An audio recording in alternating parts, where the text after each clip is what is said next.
Hi everyone. Coming to the last topic of module 1. അതായത് module 1ലെ ഏറ്റവും last ടോപ്പിക്കാണ് solidification and freezing. അപ്പോൾ ഇവിടെ പറയേണ്ട കാര്യങ്ങൾ, സോൾഡിഫിക്കേഷൻ ആൻഡ് ഫ്രീസിങ് എന്ന് പറഞ്ഞാൽ നിങ്ങൾ ഇവിടെ എന്താ മനസ്സിലാക്കാൻ പോകുന്നതെന്ന് പറഞ്ഞു കഴിഞ്ഞാൽ, നമ്മളൊരു when we heat a material up to the melting point of the material, അതായത് ഏത് മെറ്റീരിയൽ എടുത്തു കഴിഞ്ഞാലും if I am just heating the material up to its melting point, എന്ത് പറ്റും? ആ മെറ്റീരിയൽ സോളിഡിൽ നിന്ന് ലിക്വിഡിലേക്ക് മാറും. അപ്പം മോൾട്ടൺ സ്റ്റേറ്റ്, അവിടെയല്ലേ അതിനെയല്ലേ പറയുന്ന മോൾട്ടൺ സ്റ്റേറ്റ് എന്ന്. അപ്പം റെഡ് ഹോട്ട് ലിക്വിഡിനെ മോൾട്ടൺ സ്റ്റേറ്റ് എന്ന് പറഞ്ഞു. ഇനിയും ഈ മെറ്റീരിയൽ മോൾട്ടൺ സ്റ്റേറ്റിൽ സാധാരണ എന്താ ചെയ്യുന്നത്? ഒരു പുതിയ അലോയോ അല്ലെങ്കിൽ ഒരു പുതിയ മെറ്റീരിയലോ ഉണ്ടാക്കുന്നത് ഈ മെറ്റീരിയലിനെ just heated up to its melting point, എന്നിട്ട് ഒരു ക്രൂസിബിളിലേക്ക് ഒഴിക്കും. കാസ്റ്റിംഗ് ഒക്കെ കണ്ടിട്ടില്ലേ, നമ്മൾ ഉരുക്കി ഇങ്ങനെ ഒഴിക്കുന്നത്. അങ്ങനെ ഒഴിച്ചിട്ട് എന്ത് ചെയ്യും? ഇതിനെ കൂൾ ചെയ്യാൻ വിടും. ആ ഒരു പ്രോസസ്സിൽ അകത്ത് ഗ്രെയിൻസ് ഫോം ആവും. അപ്പോൾ അത് ഏതൊക്കെ രീതിയിലാണ് ഈ ഗ്രെയിൻസ് ന്യൂക്ലിയേറ്റ് ചെയ്ത് ഫോം ആവുന്നത്? അതായത് ഗ്രെയിൻസ് ആദ്യമേ പെട്ടെന്ന് ഗ്രെയിനായിട്ട് മാറത്തില്ല, അതിനൊരു പ്രോസസ്സുണ്ട്. അതിനെയാണ് പറയുന്നത് ന്യൂക്ലിയേഷൻ. ന്യൂക്ലിയേഷൻ എന്ന് പറഞ്ഞാൽ ചെറിയ ചെറിയ ന്യൂക്ലിയസ് ആയിട്ട് ആദ്യം ഫോം ചെയ്യും, എന്നിട്ടത് ഫോം ആവും. അപ്പോൾ ആ ഒരു രീതിയാണ് ഇതിനകത്ത് പറയുന്നത് സോൾഡിഫിക്കേഷൻ. അപ്പം നമ്മളൊരു മെറ്റീരിയലിനെ, മോൾട്ടൺ മെറ്റീരിയലിനെ ഒരു ക്രൂസിബിളിലേക്ക് ഒഴിക്കുമ്പോൾ അതിന് രണ്ട് രീതിയിൽ സോൾഡിഫൈ ആവാം, അതായത് ന്യൂക്ലിയേഷൻ തുടങ്ങാം. ഒന്നെന്ന് പറഞ്ഞാൽ ഹോമോജീനസ് ന്യൂക്ലിയേഷൻ, മറ്റേത് ഹെട്രോജീനസ് ന്യൂക്ലിയേഷൻ. അതിനെപ്പറ്റി ഇവിടെ പറയുന്നു. ഓക്കെ, അപ്പോൾ ഇതാണ് ഈ ഒരു ടോപ്പിക്കിൻ്റെ ഓവർവ്യൂ. ഇനി നമ്മൾക്ക് എന്താ പറഞ്ഞിരിക്കുന്നതെന്ന് പറയാം. Freezing or solidification is a phase change. Phase change ആണല്ലേ, ഒരു സോളിഡിൽ നിന്ന് ലിക്വിഡിലേക്ക് അല്ലെങ്കിൽ ലിക്വിഡിൽ നിന്ന് സോളിഡിലേക്ക് മാറുന്നല്ലേ ഫേസ്. ഇപ്പോൾ നമുക്കറിയാവുന്ന ഫേസ് ഏതൊക്കെയാണ്? Solid, liquid, gas. ഇപ്പോൾ freezing or solidification is a phase change during which a liquid turns into a solid when its temperature is lowered below its freezing point. Freezing പോയിൻറ്റിനേക്കാൾ melting point. Okay, for most of the substances, the melting and freezing points are the same temperature. However, certain substances possess differing solid-liquid transition temperature. Okay, the solidification of metallic, polymeric and ceramic materials is an important process to study because of its effect on the properties of the materials involved. അതായത് നമ്മൾ എങ്ങനെ solidify ചെയ്യുന്നു, അതായത് solidify ചെയ്യുന്നത് പെട്ടെന്ന് എനിക്ക് solidify ചെയ്യാം. അതായത് ഞാനൊരു ക്രൂസിബിളിലേക്ക് ഒഴിച്ചിട്ട് അതിനെ റൂം ടെമ്പറേച്ചറിൽ വയ്ക്കാം, ഇല്ലെങ്കിൽ ഈ ക്രൂസിബിളിന് ചുറ്റും ഒരു ഐസ് ബാത്തിലേക്ക് ഈ ക്രൂസിബിൾ മുക്കിക്കഴിഞ്ഞാൽ എന്ത് പറ്റും? പെട്ടെന്ന് അത് ക്രൂസിബിളിൻ്റെ വോൾസൊക്കെ തണുക്കത്തില്ലേ, അപ്പം പെട്ടെന്ന് തണുക്കുമ്പോൾ പെട്ടെന്ന് ഹീറ്റ് ട്രാൻസ്ഫറായി പെട്ടെന്ന് അത് കൂളാവും. അപ്പം അങ്ങനെ ഫോം ആകുമ്പോൾ അതിലുണ്ടാകുന്ന ഗ്രെയിൻസിൻ്റെ സൈസിനെ അഫക്റ്റ് ആവും ഇല്ലേ. അപ്പോൾ കൂളിംഗ് റേറ്റിനെയൊക്കെ ഡിപ്പെൻഡ് ചെയ്തിട്ട് മെറ്റീരിയൽ ഉണ്ടാകുന്ന ഗ്രെയിൻ സൈസും മൈക്രോ സ്ട്രക്ചറും ഒക്കെ മാറും. അങ്ങനെ മാറുമ്പോൾ എന്ത് പറ്റും? Finally it will affect the properties of the material. അപ്പോൾ അതുകൊണ്ടാണ് അതങ്ങനെ പറഞ്ഞിരിക്കുന്നത്. സോൾഡിഫിക്കേഷൻ എന്ന് പറഞ്ഞാൽ is an important process to study because of its effect on the properties of the material. During solidification of molten liquid, formation of crystals takes place and the process is called crystallization. അതായത് ഒരു molten liquid സോളിഡിലേക്ക് മാറുമ്പം crystals അല്ലെങ്കിൽ grains form ആവും. ഞാൻ നേരത്തെ പറഞ്ഞതുപോലെ ആദ്യം ചെറിയ ചെറിയ ന്യൂക്ലിയർ ഫോം ആവും. അത് ഞാൻ പറയാം അടുത്ത സ്ലൈഡ്സിൽ കാണിക്കാം. അപ്പോൾ ആ ഒരു പ്രോസസ്സിനെയാണ് ക്രിസ്റ്റലൈസേഷൻ എന്ന് പറയുന്നത്. ഓക്കെ, ക്രിസ്റ്റൽസ് ഫോം ആവുന്ന പ്രോസസ്സിനെയാണ് ക്രിസ്റ്റലൈസേഷൻ. അപ്പോൾ ഇത് കണ്ടോ, ഇപ്പോൾ ആദ്യത്തെ ഫസ്റ്റ് ഫിഗർ 1 എന്ന് പറഞ്ഞു കഴിഞ്ഞാൽ സോൾഡിഫിക്കേഷൻ പ്രോസസ്സിൻ്റെ സ്റ്റെപ്സാണ്. ആദ്യം എന്ത് ചെയ്യുന്നു? Nucleation. It begins at the foreign particles in the melt. അതായത് നമ്മളൊരു അലോയ് ഉണ്ടാക്കുകയാണ്. അപ്പോൾ ഞാൻ ഉദാഹരണം അലൂമിനിയം അലോയ് ഡെവലപ്പ് ചെയ്യണമെങ്കിൽ ഞാൻ അലൂമിനിയത്തിനെ മെൽറ്റ് ചെയ്യണം. അലൂമിനിയത്തിൻ്റെ മെൽറ്റിംഗ് ടെമ്പറേച്ചർ 660 ഡിഗ്രി സെൽഷ്യസ് ആണ്. പക്ഷേ അതിനകത്ത് ഇപ്പം ഞാൻ വാങ്ങിച്ചിട്ട് അലൂമിനിയം മെൽറ്റ് ചെയ്യുന്ന സമയത്ത് അതിനകത്ത് കുറച്ച് ഇമ്പ്യൂരിറ്റീസ് ഉണ്ടെന്ന് കരുതുക. ഇമ്പ്യൂരിറ്റീസ് എന്ന് പറഞ്ഞാൽ അതർ എലമെൻറ്റ്സ് ആയിരിക്കും.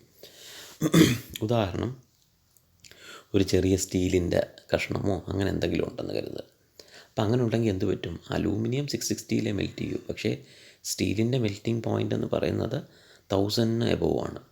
അപ്പം ഞാൻ അലൂമിനിയം മെൽറ്റ് ചെയ്യുന്ന സമയത്ത് സ്റ്റീൽ മെൽറ്റ് ആവുമോ? ഇല്ല. അപ്പോൾ മോൾട്ടൺ ലിക്വിഡിനകത്ത് സ്റ്റീൽ ഇമ്പ്യൂരിറ്റി ഉണ്ടെന്ന് കരുതുക. അപ്പോൾ എന്ത് പറ്റും? ആ പ്രോസസ്സ് ചെറിയ ചെറിയ ന്യൂക്ലിയൈ ഫോം ആവുന്നത് ആദ്യം എവിടെ ആയിരിക്കും? ആ സ്റ്റീലിൻ്റെ മുകളിലായിരിക്കും. ഓക്കെ, സോ അങ്ങനെ ഫോം ആവുന്നതാണ് ന്യൂക്ലിയേഷൻ. ന്യൂക്ലിയേഷൻ അങ്ങനെ ഒരു ഇമ്പ്യൂരിറ്റി ഇല്ലെങ്കിൽ എന്ത് പറ്റും? അല്ലാതെ തന്നെ ഹീറ്റ് ട്രാൻസ്ഫറായി, അതായത് ഹീറ്റ് എവിടെ കൂടെ ട്രാൻസ്ഫർ ആവും? ഇതൊരു ക്രൂസിബിളാണെന്ന് കരുതുക. 4 എൻഡ്സ്, അതായത് അതിൻ്റെ വോൾസിൽ കൂടെ ഹീറ്റ് ട്രാൻസ്ഫർ ആവും. ഒരു ക്രൂസിബിൾ ആണെങ്കിൽ അതിൻ്റെ സൈഡ് വോൾസ് ഇല്ലേ, ബോട്ടം വോൾസും എല്ലാം കൂടെ ഹീറ്റ് ട്രാൻസ്ഫറായി തണുത്തിട്ട് എന്താവും? ന്യൂക്ലിയസ് ഫോം ചെയ്യും. അപ്പം ന്യൂക്ലിയേഷൻ എന്ന് പറഞ്ഞു കഴിഞ്ഞാൽ it begins at 4 unit particles in the melt. അങ്ങനെയും ആവാം, അല്ലാതെയും ചെയ്യാം. അപ്പോൾ ഫസ്റ്റ് സ്റ്റെപ്പ് എന്ന് പറഞ്ഞാൽ ന്യൂക്ലിയേഷനാണ്. ന്യൂക്ലിയേഷൻ എന്ന് പറഞ്ഞാൽ ചെറിയ ചെറിയ പാർട്ടിക്കിൾസ് ഫോം ആവും. എന്നിട്ട് എന്ത് ചെയ്യും? ഈ ന്യൂക്ലിയസ് തമ്മിൽ അടുത്ത് വരും. കാരണം സമയം കൂടുമ്പം ഒരുപാട് മോൾട്ടൺ ലിക്വിഡ് എന്നുള്ള പാർട്ടിക്കിൾസ് സോളിഡിലേക്ക് മാറും. കാരണം ഹീറ്റ് ഇങ്ങനെ പൊയ്ക്കൊണ്ടിരിക്കുകയല്ലേ. അപ്പോൾ അങ്ങനെ ഒരുപാട് ന്യൂക്ലിയസ് ഫോം ആകുമ്പം ക്രിസ്റ്റൽസ് ആവും.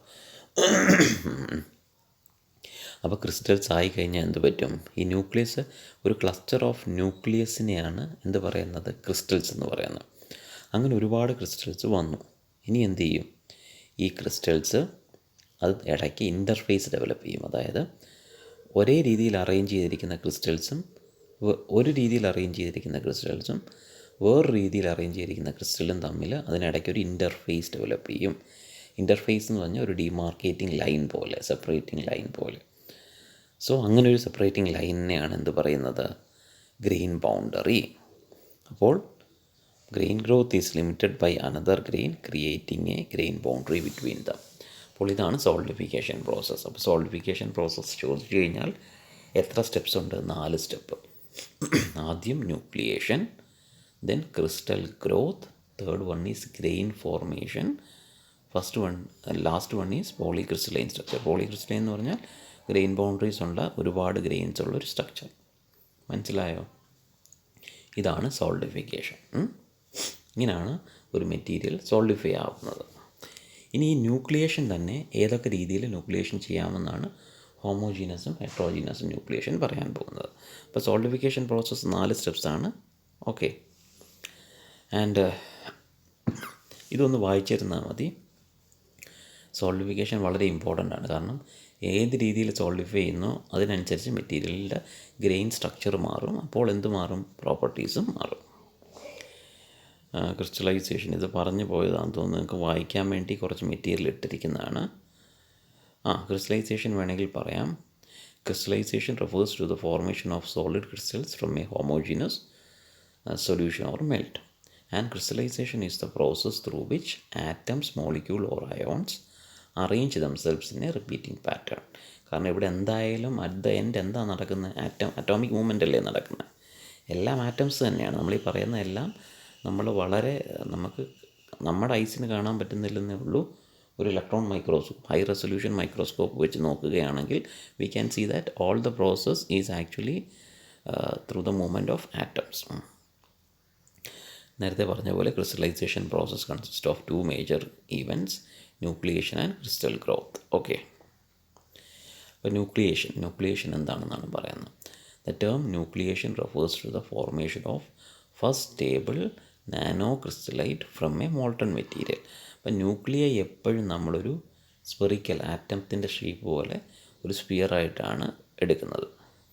But the term nucleation refers to the initial stage of formation of one phase from another phase. അത് കറക്റ്റ് അല്ലേ? ലിക്വിഡിൽ നിന്നും സോളിഡിലേക്ക് പോകുന്നതിൻ്റെ ആദ്യത്തെ phase. And aggregation of molecules or ions builds larger and becomes a nucleus at some point. അതായത് ഒരു nucleus എന്ന് പറഞ്ഞാൽ കളക്ഷൻ ഓഫ് ആറ്റംസ് അല്ലെങ്കിൽ മോളിക്യൂൾസ് അല്ലെങ്കിൽ അയോൺസ് ആണ്. ഒരു ന്യൂക്ലിയസിൽ തന്നെ ഒരുപാട് ആറ്റംസിൻ്റെ ഗ്രൂപ്പിനെയാണ് ഒരു ന്യൂക്ലിയസ് എന്ന് പറയുന്നത്. അതുപോലെ ഒരുപാട് ന്യൂക്ലിയസിൻ്റെ ഗ്രൂപ്പിനെ എന്ത് പറയും? Crystal. And the material solidify as the liquid cools just below it's melting temperature. And അവിടെ അതൊരു ഡ്രൈവിംഗ് ഫോഴ്സ് ഫോർ സോളിഡിഫിക്കേഷൻ എന്ന് പറയുന്നത് മെയിൻലി, അതായത് സോളിഡിഫൈ ചെയ്യാനുള്ള ഡ്രൈവിംഗ് ഫോഴ്സ്. എന്തിനും ഒരു എനർജി വേണമല്ലോ. ഒരു യൂണിവേഴ്സിൽ എന്ത് പ്രോസസ്സും ചെയ്യണമെങ്കിൽ അതിനൊരു എനർജി സ്വീകരിച്ചാലേ പറ്റൂ. So energy difference between liquid and solid is the free energy per unit volume and is the driving force for solidification. ആ ഫ്രീ എനർജി പെർ യൂണിറ്റ് വോളിയമാണ് ഡ്രൈവിംഗ് ഫോഴ്സ് ഫോർ സോളിഡിഫിക്കേഷൻ എന്ന് പറയുന്നത്.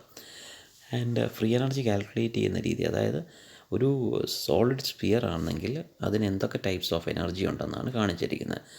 വോളിയം ഫോം ചെയ്യാൻ 4/3 πr³ volume, surface ഏരിയയിലെ 4πr². അപ്പോൾ അതിനെ base ചെയ്തിട്ട് volume free എനർജിയുണ്ട്, surface എനർജിയുമുണ്ട്. അപ്പോൾ ഇതാണ് ബേസിക്കലി ഒരു ന്യൂക്ലിയൈ ഫോം ചെയ്യാനുള്ള ബേസിക് എനർജീസ്. ഇത് നിങ്ങൾ അതിലേക്കൊന്നും കിടക്കണ്ട. ഇനി അടുത്ത സ്ലൈഡ്സിൽ ഇതിൻ്റെ ഒരു ഡെറിവേഷനൊക്കെ കൊടുത്തിട്ടുണ്ട്, അത് നോക്കണ്ട. ജസ്റ്റ് മനസ്സിലാക്കേണ്ടവർ, കുറച്ചുകൂടി ഇത് അറിയണമെന്ന് താല്പര്യമുള്ളവർ ജസ്റ്റ് വായിക്കുക, അത്രയേ ഉള്ളൂ. അല്ലാതെ നിങ്ങൾക്ക് ഇത്രയും മാത്രം അറിഞ്ഞിരുന്നാൽ മതി. മേ ബി ലൈക്ക് ടെക്നിക്കൽ ഇൻ്റർവ്യൂസിന്, ഇപ്പം ഉദാഹരണം സിവിൽ സർവീസ് ഓപ്റ്റ് ചെയ്യുന്നവരും, അങ്ങനെ ചിലപ്പം സിവിൽ സർവീസ് ഓപ്റ്റ് ചെയ്യുന്നവർ യൂഷ്വലി ടെക്നിക്കൽ സബ്ജക്ട്സ് എടുക്കുന്നത് വളരെ കുറവാണ്. ഇപ്പം അങ്ങനെ എടുക്കുന്നവരുമുണ്ട്. അപ്പം അങ്ങനെയൊക്കെ ഉള്ളവർക്ക് വേണമെങ്കിൽ കുറച്ചുകൂടെ കാര്യങ്ങൾ ഇതിൽ നിന്ന് അറിയാൻ പറ്റും. അപ്പോൾ അതിനൊരു ബേസ് കിട്ടും. അല്ലെങ്കിൽ എൻജിനീയറിംഗ് സർവീസ് എക്സാം, അതിനൊക്കെ എന്തായാലും ഇതൊക്കെ ചോദിക്കും. സോ അതൊക്കെ നോക്കുന്നവർക്ക് വേണമെങ്കിൽ ഇതൊക്കെ ഒന്ന് വായിച്ചു വിടാം. Okay. Then nucleation. There are two types of nucleation, homogeneous and heterogeneous nucleation. Homogeneous nucleation എന്ന് പറഞ്ഞാൽ nuclei of the new phase form uniformly throughout the parent phase. അത് ഇതിൻ്റെ മെയിൻ ഡിഫറൻസ് എന്ന് പറഞ്ഞു കഴിഞ്ഞാൽ നോക്കിക്കോ, the distinction between the nucleation, that is ഹോമോജീനസും heterogeneous ന്യൂക്ലിയേഷൻ്റെ മെയിൻ ഡിഫറൻസ് എന്ന് പറഞ്ഞാൽ is made according to the site at which nucleating events occur. അതായത് ഹോമോജീനസ് ന്യൂക്ലിയേഷൻ എന്ന് പറഞ്ഞു കഴിഞ്ഞാൽ അത് യൂണിഫോമായിട്ട് മെറ്റീരിയലിനകത്ത് മോൾട്ടൺ ലിക്വിഡ് ഞാൻ ഒരു ക്രൂസിബിളിലേക്ക് ഒഴിച്ച് കഴിഞ്ഞാൽ അതിനകത്ത് തന്നെ ചെറിയ ന്യൂക്ലിയൈ ആയിട്ട് ഫോമായി തുടങ്ങും. അങ്ങനെ ഈ ഒരു യൂണിഫോമായിട്ട് സ്പ്രെഡ് ചെയ്ത് വരുന്നതാണ് ഹോമോജീനസ് ന്യൂക്ലിയേഷൻ. പക്ഷേ ഹെട്രോജീനസ് ന്യൂക്ലിയേഷൻ എന്ന് പറഞ്ഞാൽ അങ്ങനെയല്ല. അത് ഏതിൻ്റെയെങ്കിലും സർഫസ്, അതായത് ഉദാഹരണം ഒരു ഇമ്പ്യൂരിറ്റി ഉണ്ട്, അല്ലെങ്കിൽ ഒരു ക്രൂസിബിളിൻ്റെ വോളിലേക്ക് ആദ്യം ന്യൂക്ലിയൈ ഫോം ചെയ്യും, സെൻട്രലായിരിക്കത്തില്ല ഫോം ആവുന്നത്. അതാ പറഞ്ഞിരിക്കുന്നത് heterogeneous type of nuclei form preferentially at structural inhomogeneities എന്ന് പറഞ്ഞു കഴിഞ്ഞാൽ സച്ച് ആസ് കണ്ടെയ്നർ സർഫസിൽ, അല്ലെങ്കിൽ ഇൻസൊല്യൂബിൾ ഇമ്പ്യൂരിറ്റീസ് ഉണ്ടെങ്കിൽ, നേരത്തെ പറഞ്ഞതുപോലെ ഗ്രെയിൻ ബൗണ്ടറീസ് ഡിസ്ലൊക്കേഷൻസ്, അതൊക്കെ എന്ന് പറഞ്ഞാൽ സോളിഡിഫൈ ആയിട്ട് വരുന്നത്. അപ്പോൾ അതാണ് ഹെട്രോജീനസ് ന്യൂക്ലിയേഷൻ എന്ന് പറഞ്ഞു കഴിഞ്ഞാൽ അത് സ്ട്രക്ചറിലേക്ക്, അത് വേറെ ഏതെങ്കിലും സർഫസിലേക്ക് ഒരു തേർഡ് സർഫസിലേക്ക്, അതായത് തേർഡ് സർഫസ് അല്ല, അതിനെന്താ പറയുന്നത്, ഒരു മോൾട്ടൺ ലിക്വിഡ് ഉണ്ടെങ്കിൽ അതിനകത്ത് തന്നെ ഫോം ആവാതെ അത് വേറൊരു സർഫസിലേക്ക് ഫോം ആവുന്നു. അതായത് നമ്മുടെ ഒരു ക്രൂസിബിളിൻ്റെ വോൾസ്, അല്ലെങ്കിൽ ഒരു ഇമ്പ്യൂരിറ്റി, അങ്ങനെ എന്തെങ്കിലും ഒരു സ്ട്രക്ചറൽ ഇൻഹോമോജിനിറ്റീസ് എന്തെങ്കിലും ഉണ്ടെങ്കിൽ അതിൻ്റെ മുകളിൽ ഉണ്ടാകുന്ന ന്യൂക്ലിയേഷനെയാണ് ഹെട്രോജീനസ് ന്യൂക്ലിയേഷൻ എന്ന് പറഞ്ഞാൽ. ഹോമോജീനസ് ന്യൂക്ലിയേഷൻ എന്ന് പറഞ്ഞു കഴിഞ്ഞാൽ നമ്മൾ സമയം കൊടുക്കുമ്പം ഹീറ്റ് പതുക്കെ ലിക്വിഡിൽ നിന്ന് പോകും, അപ്പോൾ ലിക്വിഡ് സോളിഡ് ആവാൻ തുടങ്ങും. അപ്പോൾ പതുക്കെ ന്യൂക്ലിയൈ ഓരോന്നും ലിക്വിഡിൻ്റെ ഓരോ പാർട്ടിലും യൂണിഫോമായിട്ട് ഫോം ആവും. അതാണ് ഹോമോജീനസ് ന്യൂക്ലിയേഷൻ. ഇനി അണ്ടർ കൂളിംഗ് എന്ന് പറഞ്ഞു കഴിഞ്ഞാൽ just below the melting point of the solid, atoms will cluster together called embryos, an equilibrium state of solid and liquid. At this stage, embryos can form and dissolve. An appreciable nucleation rate will begin only after the temperature below the equilibrium solidification temperature. അതായത് നമ്മളൊരു മെറ്റീരിയലിനെ immediately cool ചെയ്യുമ്പോൾ, ഉദാഹരണം ഒരു മെറ്റീരിയലിലെ melting point 1000 ഡിഗ്രിയാണെന്ന് കരുതുക. 1000 degree Celsius 1000 degree സെൽഷ്യസിൽ അത് ലിക്വിഡായിട്ട് നിൽക്കുക. അപ്പം അത് ഇമ്മീഡിയറ്റ്ലി അത് സോളിഡ് ആവണമെങ്കിൽ 1000-ന് തൊട്ട് താഴെ കൊണ്ടുവരണം. അല്ലാതെ 1000-ന് നിർത്തിയാൽ പറ്റുമോ? ഇല്ല. അപ്പോൾ 1000-നാണെങ്കിൽ അതെന്ത് പറ്റും, അതൊരു സോളിഡിൻ്റെയും ലിക്വിഡും സോളിഡും ആവില്ല, മോൾട്ടൺ ലിക്വിഡിൽ തന്നെ നിൽക്കും. അപ്പോൾ ഇമ്മീഡിയറ്റ്ലി അതിൻ്റെ ബിലോ സോളിഡ് ആവണമെങ്കിൽ ഫസ്റ്റ് സ്റ്റേറ്റ് എന്ന് പറഞ്ഞാൽ atoms will cluster together to form embryos. പക്ഷേ നമ്മളതിനെ സഫിഷ്യൻറ്റ് ടെമ്പറേച്ചർ കുറച്ച് കൊടുത്തില്ലെങ്കിൽ ഇത് വീണ്ടും ആ ടെമ്പറേച്ചർ അങ്ങനെ തന്നെ കീപ്പ് ചെയ്യുകയാണെങ്കിൽ എന്ത് പറ്റും? അതിന് സോളിഡ് ആവില്ല, മറിച്ച് ആ ഫോം ചെയ്ത എംബ്രിയോസിന് തിരിച്ച് ലിക്വിഡിലേക്ക് ഡിസോൾവ് ചെയ്യാൻ പറ്റും. അപ്പോൾ അങ്ങനെ വയ്ക്കുമ്പോൾ നമ്മൾ 1000-ൽ നിന്ന് ഒരു 5 ഡിഗ്രി സെൽഷ്യസ് കുറച്ച് കൊടുക്കുക, അല്ലെങ്കിൽ ഒരു 10 ഡിഗ്രി സെൽഷ്യസ് താഴേക്ക് കുറച്ച് കൊടുക്കുകയാണെങ്കിൽ എന്ത് പറ്റും? ഈ ഫോം ചെയ്യുന്ന എംബ്രിയോസ് സ്റ്റേബിൾ ആവും. അത് പിന്നെ ബാക്കിയുള്ള എംബ്രിയോസ് അവിടെ എല്ലാം ഫോം ആവും. അത് ന്യൂക്ലിയൈ ആയിട്ട് മാറും, ക്രിസ്റ്റൽസ് ആയിട്ട് ഫോം ചെയ്യും.